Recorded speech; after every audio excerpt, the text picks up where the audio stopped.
सरकारी कार्य को संपन्न होने दिया जाए। लॉ एंड ऑर्डर को हम व्यवस्थित बनाए रखें, इसमें आप लोग सहयोग करें। तो बोले ना जी, आप अनावश्यक भीड़ ना लगाएं, भीड़ को खाली करें।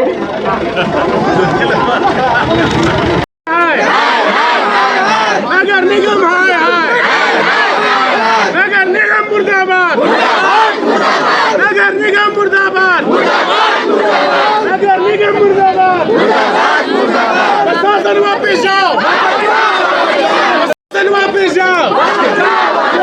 नहीं हटेंगे, नहीं हटेंगे, नहीं हटेंगे, नहीं हटेंगे, नहीं हटेंगे, नहीं हटेंगे, नहीं हटेंगे।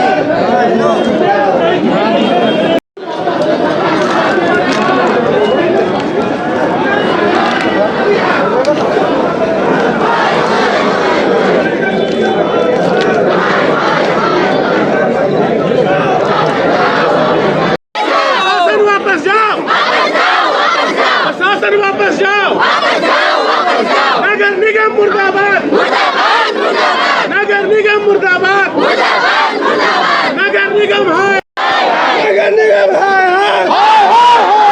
नगर निगम है, नगर निगम मुर्दाबाद, नगर निगम मुर्दाबाद। कार्रवाई के लिए आगे बढ़ने, लेकिन लोगों को प्रोटेस्ट है, उसको देख रहे हैं, क्लियर कराते हैं, फिर सीलिंग कार्रवाई की जाएगी। क्या कैसे होगा सर? तो बीच सड़क में बैठिंग कर दी है चारों तरफ। नहीं, हम लोग करेंगे, देखेंगे क्या रास्ता निकलता है, लेकिन सील तो करना है, कोर्ट का आदेश का पालन करना है। लगातार अधिकारियों पर भी कई तरह का आरोप लगा रहे हैं कि इनके इशारे पर अधिकारी कुछ करना नहीं है। हम लोग का देखिए, हम लोग प्रशासन की तरफ से हम लोग अभी अनुरोध कर रहे हैं उनको कि आप जो सरकारी कार्य है, न्यायालय के जो आदेश है उसका अनुपालन कीजिए। पहले हम लोग कोशिश कर रहे हैं, अगर आराम से वो समझ जाते हैं तो ठीक है, नहीं तो उसके बाद फिर बलपूर्वक हम लोग उनको हटा के सीलिंग की कार्रवाई करें। दुकानदारों ने भी शायद रीट पिटीशन जारी किया है। हाँ ठीक है, रीट पिटीशन अगर माननीय उच्च न्यायालय का इस तरह का कुछ आदेश आता है, हम उसका अनुपालन करेंगे जैसा भी आदेश आएगा। और अगर खिलाफ आता है तो खिलाफ आता है तो सीलिंग होगी, एकदम होगी, 100% होगी। इन दुकानों में जो मज़दूर काम करते हैं, जो महिलाएं हैं बहुत सारी उसमें, और जिन मज़दूरों का परिवार यहाँ से चलता है वो बेरोज़गार हो जाएंगे। उनके बच्चों की पढ़ाई लिखाई, दवा दारू, शादी ब्याह सब कुछ इसी से चलता है। और कोरोना की वजह से आप सभी जानते हैं कि लोग ऐसे ही त्रस्त हैं आर्थिक मार से, तो ऐसे समय में इनको उजाड़ना कहीं से भी सही नहीं है। माननीय न्यायालय का आदेश है, मैं मानती हूँ, और ये आदेश चूँकि पिछले बहुत सालों से है, पिछली सरकार में भी ये आदेश था और हर बार इस तरह का आंदोलन हुआ और वो रुक गया। तो मैं यही अनुरोध करूँगी कि न्यायालय के आदेश का इंतज़ार किया जाए और नगर निगम को इनके लिए कोई हल निकालना पड़ेगा, ताकि ये जो भवन है जो कि 50, 60, 70, 80 साल पुराने हैं, उस समय कोई भी ऐसा नियम कानून नहीं था जिसके आधार पर ये बनाए जाते। चूँकि वो बन चुके हैं, उन्हें तोड़ा ना जाए और इनको कैसे भी करके नियमितीकरण होनी चाहिए, कुछ फ़ाइन ले लिया जाए। और अगर नया शहर बसाना है, अच्छा शहर बसाना है, तो नई रांची कहीं और बसाई जाए। और मैं उन्हीं मज़दूर भाइयों के लिए, उन्हीं बहनों के लिए यहाँ आज बैठी हूँ और सरकार से, माननीय मुख्यमंत्री जी से, नगर आयुक्त से भी अपील करती हूँ कि वो इस पर कुछ ठोस निर्णय बहुत जल्द लें। मानना यह है कि आज़ादी के पहले के ये मकान बने हुए थे, ये उस समय के मकान बने हुए थे जब अंग्रेज़ों की शासन थी।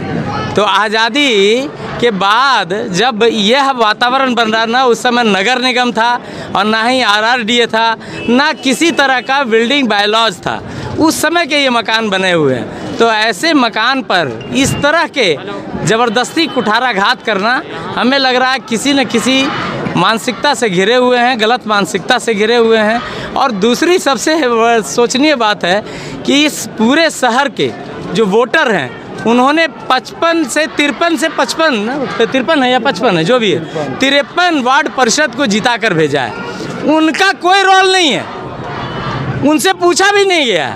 जो नगर निगम के एक्चुअली सही पूछा जाए तो बोर्ड ऑफ डायरेक्टर है, डिप्टी मेयर जो यहाँ खड़े पूरे रांची से जिनको वोट दिया गया और नगर निगम के उच्च स्थान पे बैठाया गया, उनसे भी राय नहीं लिया गया, मेयर से भी राय नहीं लिया गया। तो एक बाहर से आए हुए व्यक्ति CEO अगर हैं, तो क्या आपका काम ये है कि उजाड़ दें पूरा शहर को?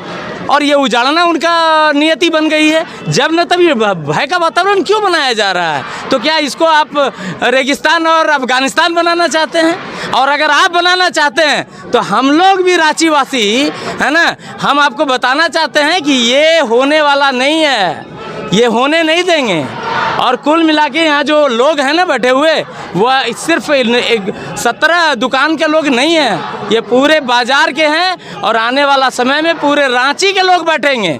और जो 2 लाख मकान को रेगुलाइज करना है, ये करने का बिल लाइए और उनको फाइन लीजिए। थोड़ा अगर डेविएशन है तो कुछ थोड़ा बहुत फाइन लेके उसको रेगुलाइज कीजिए।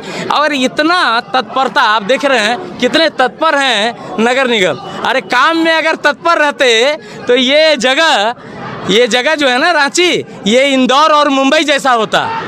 आप इसको तो भाई साहब खटारा बना दिए हैं, नाली और रोड बदबूदार बन रहा है और तोड़ने के लिए लगे हुए हैं। तो ये मानसिकता से चलने वाला नहीं है। आप अपनी मानसिकता का रखिए। और सरकार से मेरी अपील है कि 2 लाख मकान जो है उसको रेगुलाइज करें और इस तरह का वातावरण न बनाएं जहां प्रधानमंत्री और वित्त मंत्री का भी व्यवसायियों के प्रति आभार प्रकट कर रहे हैं कि इतना टैक्स दिया जीएसटी में, इतना इनकम टैक्स में दिया, वहाँ आभार प्रकट कर रहे हैं, यहाँ लाठी लेके पहुँच गए।